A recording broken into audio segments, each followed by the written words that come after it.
Okay, there's a scripture that says, "Love not the world, neither the things of the world. For those that love the world, the love of God is not in them." Now, this is something that a lot of people have been talking about on the internet.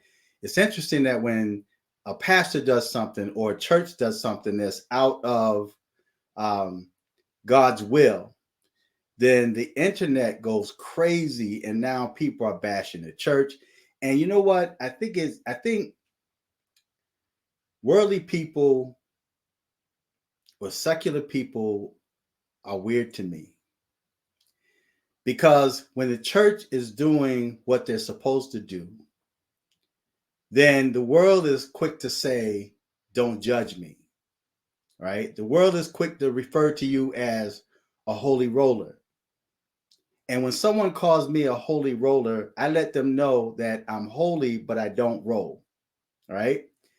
So you have the church or the world that goes against the church when the church speaks against abominations like the LGBTQ community, like transgenderism, like abortions. So all these things that the church speak out against, the church is judged by the world. But then when the church brings the world or the club into the church, then the world go crazy to judge the church. And I find that to be quite weird. So you have to choose which side you want to be on. Either you want the church to be holy, to preach holiness and sanctification, or you want the church to be like the world so that when you go to church, you would feel at home and at ease and among your own people. Now, this dude that called himself Bishop William Murphy, a lot of people talking about him because he brought the club to the church and he played nothing but secular music. And this guy was on the stage, and I'm not gonna be on this too long because I don't want to give too much place to the devil. But he was on the stage, I guess, walking it out, and he had people going crazy in the audience, secular people. And the thing that I find to be quite odd is that the members of his church, those that supposed to be sanctified, those that supposed to come out from among them and be separate, they took part of it and they reverted back to their club setting. They backslid. So while he was walking it out, I'm sure demons were walking in. See, and we wonder why so many of these churches, so many of these pastors are demon possessed and demonically oppressed because they invite the demons into the church. They invite the demons into their homes. They invite demons into their lives. They even invite demons into themselves. And that's why you have so many people that feel that they can do witchcraft and voodoo and still call themselves a Christian. See, because Christianity now has become a joke. People are not taking the church serious. They're not taking God serious. But these are things that the scriptures warn us about.